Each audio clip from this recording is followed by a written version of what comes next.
Hi Aries, happy January 2025, happy new year. We're going to get you a message for the first month of the year.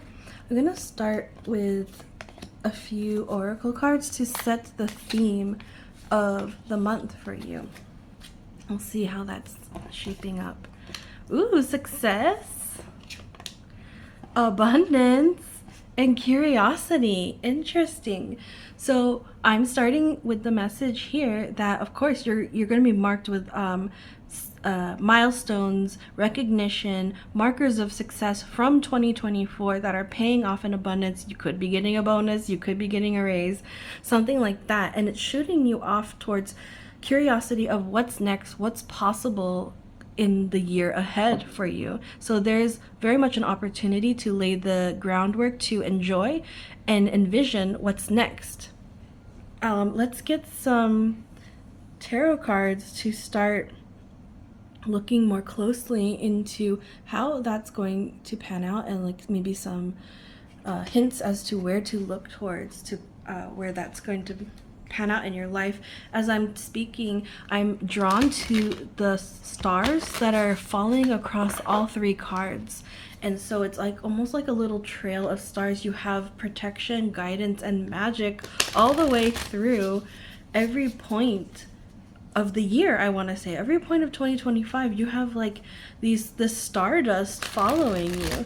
So of course, like, we have our ups and downs, highs and lows as we go through life, but there's just going to be something that feels very clothed in magic for you this year. So just, feel that, feel its realness for you, and enjoy it throughout the year. Okay, so you're getting 9 of Vessels in reverse, Ace of Blades, 3 of Blades, 10 of Blades. Interesting that we started off with like such this high note of a theme, and then the contextual tarot cards coming in are a little bit like bringing the opposite energy. But let's take a look. So I think it's so interesting that you have the Ace of Blades, which starts off with the Blades suit, and then 10 of Blades, which finishes it off as well. You have that both coming through as part of your January message. So something that's significant happening for you across January. And in between that, you have the 3 of Blades, which is one of the like heartbreak or the personal pain cards, caused a lot of times by sour or traumatic or hurtful relationships with other people. So it could be things rooted in your past, a painful breakup.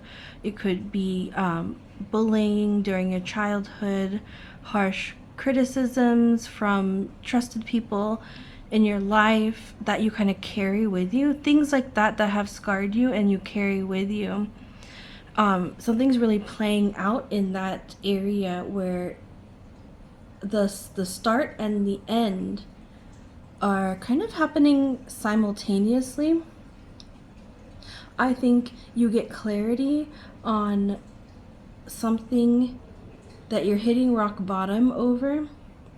You get clarity on how it all started, and that gives you the opportunity to break the cycle. That's what's happening. There's a cycle here that's been playing out in your life, ace to 10 over and over again with the Blades, which is the sword suit. And there's a lot of like mental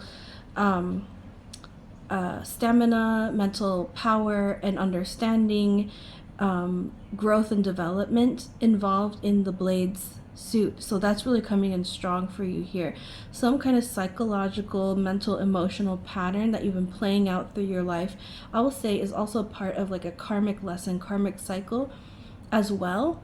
In a bigger frame of the picture, you see how you can finish this off, how you can break that cycle of pain and really liberate yourself to be able to feel at home with yourself, feel happy with yourself, feel the success of an abundance within yourself. Ooh, so I think something that could be happening in January is that you get recognition, you get success, external validation, but you're realizing that you don't feel it inside with the Nine of Vessels in reverse. You don't feel that sense of self satisfaction. And I think this opens up the opportunity for you to question curiosity. Why is that so? And you go on this kind of journey of insight into the pain that you carry and how that inhibits you from feeling the success, feeling the abundance, not just wealth, but health and interconnections and um, feeling the fullness of things that life has to offer you. You're kind of separated from that, but you do find what this is. It could be something very simple, like internalize. I'm getting a very specific example of someone who's internalized something that their mother has said to them over and over as their child, and it became a truth to you, but a truth that was actually not true to your experience, and you realize that it's been harming the way that you live your life, the way that you're able to open yourself up to better possibilities of experiencing life. It's something as simple as that, as realizing that this one phrase that your mother told you, for an example, this is very specific to maybe just one or two people, but translate that to something else maybe that you've internalized is the bigger message here. You're done with it.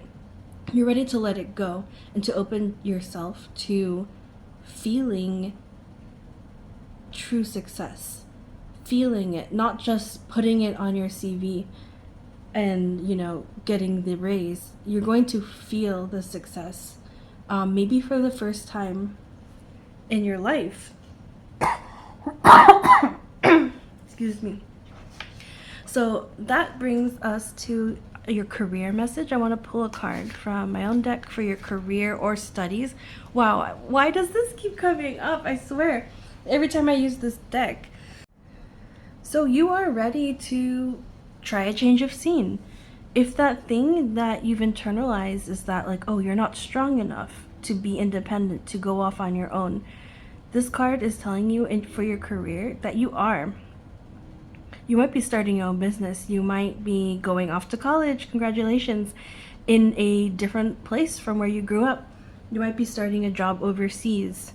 Let your curiosity lead you to what looks interesting, and recognize that internalized critic when it comes up and says, no, you can't, because your guides are saying, yes, you can. And you know this for yourself as well.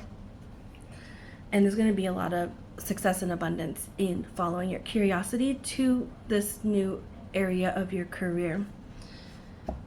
I want to get a card for more of like your life path here. Tranquility.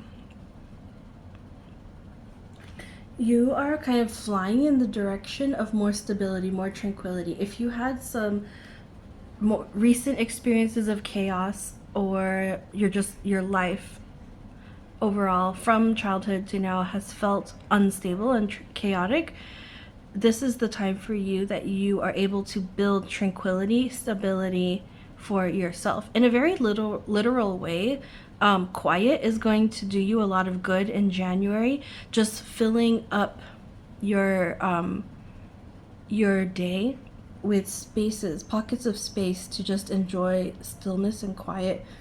I did this for the first time in a while the other day. I went out to a nearby park and it was raining. There wasn't many people around. And I was itching to like get out my phone and put on a podcast or something to occupy my mind, but I let myself be in the tranquility, the stillness, and it took a minute to adjust. It's kind of like your eyes focusing to the dark, and all of a sudden it was just like I was occupied by everything that I felt happening around me in the natural world, even like observing people and cars going by. It was more than enough to occupy my mind. I didn't need that podcast to kind of like almost babysit my restless mind.